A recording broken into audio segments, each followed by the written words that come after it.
আইনি লড়াই শেষে 2,10,00,000 টাকার দুর্নীতি মামলা জিয়া অরফানেজ ট্রাস্ট মামলার চূড়ান্ত রায়ের জন্য দিন ঘোষণা করল আপিল বিভাগ। মঙ্গলবার 17 বছর আগের এই মামলার আপিলের শেষ দিনের শুনানি হয়। প্রধান বিচারপতি সহ আপিল বিভাগের 5 বিচারপতির বেঞ্চে সকাল 10টার কিছু আগে শুরু হয় এই শুনানি। জিয়া অরফানেজ ট্রাস্ট দুর্নীতি মামলার আরেক আসামি সাবেক সংসদ সদস্য কাজী সলিমুল হকের আইনজীবী মূলত এই শুনানিতে অংশ নেন। উপস্থিত ছিলেন বেগম জিয়ার আইনজীবীরা, রাষ্ট্রপক্ষ এবং দুর্নীতি দমন কমিশনের পক্ষগুলো। প্রায় ঘণ্টাব্যাপী শুনানি শেষে প্রধান বিচারপতি জানান বুধবার রায় ঘোষণা হবে। পরে এ নিয়ে ব্রিফ করেন বিএনপির আইনজীবীরা। তারা বলেন, মামলার আরেক আসামির পক্ষে শুনানি হলেও এখানে এই মামলার নানা অসঙ্গতির ব্যাপারগুলোই উঠে এসেছে। মামলার প্রাথমিক তথ্য বিবরণী ত্রুটিপূর্ণ ছিল উল্লেখ করেন তারা। ব্যক্তিগত জিঘাংসা, রাজনৈতিক প্রতিহিংসার কারণে মামলা দায়ের করা হয়েছিল।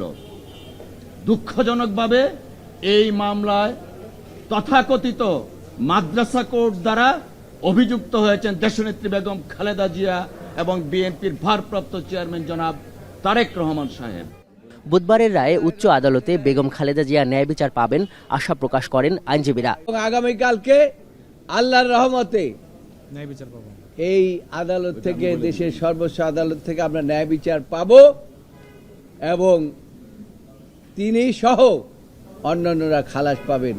এটাই হচ্ছে আজকের এখানের আদেশ মোতাবেক আগামীকালকে জাজমেন্টের দিন ধার্য আছে। 17 বছর আগে 2008 সালে তৎকালীন সেনা সমর্থিত তত্ত্বাবধায়ক সরকারের আমলেই খালেদা জিয়ার বিরুদ্ধে মামলাটি দায়ের করে দুর্নীতি দমন কমিশন। 2018 সালের 8 ফেব্রুয়ারি বকশীবাজারের বিশেষ জজ আদালতের রায়ে ওই মামলায় তাকে 5 বছরের সাজা দেওয়া হয়। দুদকের আবেদনের প্রেক্ষিতে একই বছরের অক্টোবরে হাইকোর্ট ওই সাজা বাড়িয়ে 10 বছর করে। গেল 11 নভেম্বর ওই সাজা স্থগিত করে এই রায়ের বিরুদ্ধে করা লিভ টু আপিল মঞ্জুর করেন উচ্চ আদালত।